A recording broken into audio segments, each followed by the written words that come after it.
otherworldly competition, a desire to win, enthusiasm that knows no bounds.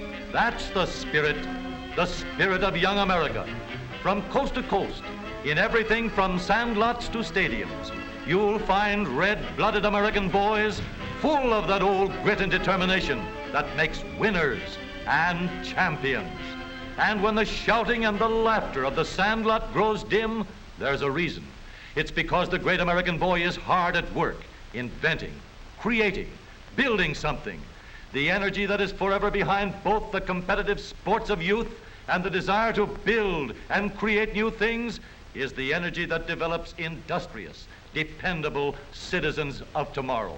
Every spring, in thousands of attics, garages, and basements throughout the country, thousands of young Americans set to work building their entries for the All-American Soapbox Derby. The All-American is the greatest amateur sporting event in the world because it combines both the ingenuity and creative spirit of young America with the natural racing and sporting instincts of boys of all ages. Every boy, everywhere, between the ages of 9 and 15 is eligible for this great race. Sponsored jointly by the leading newspapers and America's leading manufacturer of automobiles, local derbies are run in 116 different cities throughout the country. Each of these local champs is already the proud possessor of the M.E. Coyle Trophy. The place? Akron, Ohio. The time? The morning of August 16th. The excitement? The 1936 All-American and International Soapbox Derby Finals. Today, Akron is a city filled to overflowing, with a big welcome for the thousands who have come from every state in the Union to witness the big event. For the racers, first comes registration and entry blanks, then sweaters, shirts, and all the other official regalia. Thousands of spectators are milling about the champions' cars, getting a good close-up look.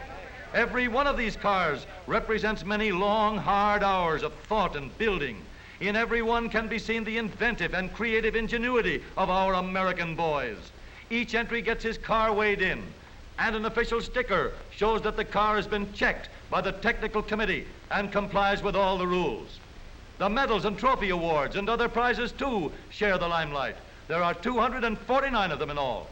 And here are 116 All-American boys that have won their local derbies and have come to Akron to compete for the coveted title, All-American Soapbox Derby Champion for 1936.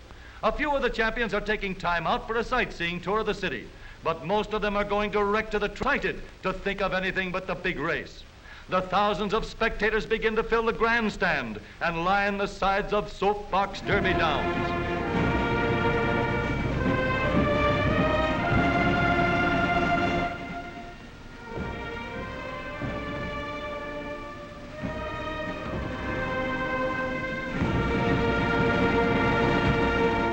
No racetrack in the world is more colorful than this, and yet it's just for boys, all-American boys. At the top of the hill are the racing pits, where the cars are given the final going over for the big race. Here they are, all set for the first heat. There will be 39 heats run off first, then the winners of these will be grouped and eliminated until only 5 boys are left. The technical committee stands ready on the bridge. Here they go. Look at those cars travel. It's going to be close. Here's the finish. What a race, but that's only the beginning. From now on, they're going to follow one ride after the other. Maybe you'd like a ride down the track. All right, let's go.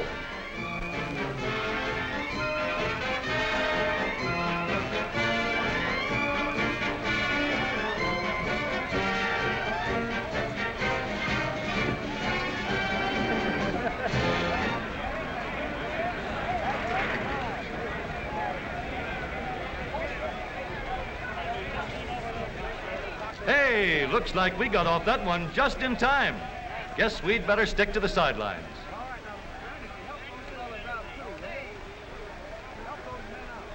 Here are Graham McNamee and Tom Manning getting ready to broadcast over a great nationwide hookup. And millions of people all over the country are listening. Behind the roar of the crowd is the clickety-clack of the typewriters and telegraph keys. Stories of the race flashing over the wires. Pictures, too, both for the newspapers and newsreels. Harry Hart's and Wild Bill Cummings, famous race drivers, officiate at the finish line. Here goes another heat. Look at the body English on that start. But then everything's fair as long as he doesn't get off and push. Three boys straining with every muscle, living in 1 minute the climax to all the hopes and ambitions of months of preparation.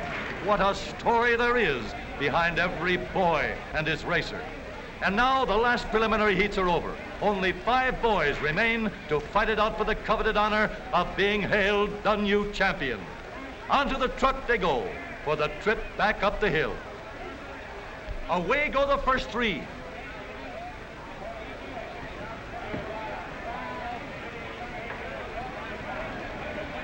Herbert Minch of St. Louis is the winner. And back at the starting point, the other 2 boys get underway.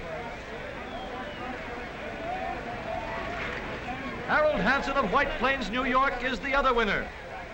Back at the starting line, Herbert and Harold are ready for the flag. One will be the new All-American Soapbox Derby champion. There they go.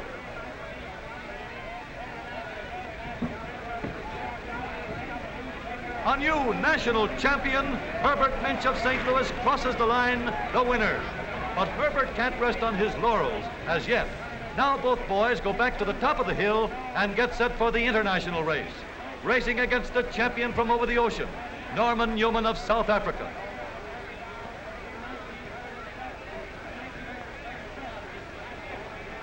They're off.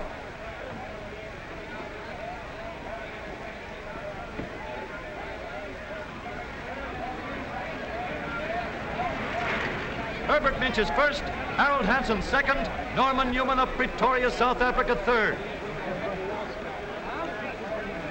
Mr. M.E. Coyle presents the first place trophy to the international champion while the other boys look on. As a fitting climax to a great day, there comes the big banquet and awarding of prizes. Here, every boy's a winner. For every driver in the All-American race gets his racing diploma, and among other prizes, a beautiful wristwatch with the Derby emblem embossed on the dial, a constant reminder of this great day in Akron. But the high spot of the banquet is the awarding of the prizes, medals, and trophies to the All-American and international winners. And to you, Herbert Minch, Jr. of St. Louis, it is my pleasure to present to you the first award in the All-American Soapbox Derby, a 4-year scholarship in any state university that you might select. And now to Harold Hansen of White Plains, New York.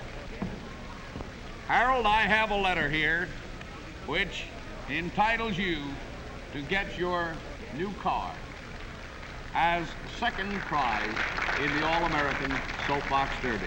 Thank you very much. Harold Hansen also receives the second place trophy for the international race. And to you, Robert Richards of Lima, Ohio, as a third award in the All-American Soapbox Derby, I hand you here a letter in which it entitles you to take, or to receive, rather, a standard coach of any color or description. John Tabor of Pittsburgh, Pennsylvania, is awarded the Charles F. Kettering Trophy for the best design car. Norman Newman from Pretoria, South Africa, who traveled over 8,000 miles for just this one race, receives the third place trophy for the international event. But even now, the other boys are working out plans for that 1937 entry. Perhaps a complete change in design, maybe more complete streamlining, or any of many other things a boy's mind can develop. It's a problem, all right, but all American boys, these boys of ours, are just the boys to solve it. The American boy will be hard at work from now until the starting gun is fired in 37. And he'll be in there fighting for all he's worth, fighting with that same old spirit that is building the Americans of tomorrow.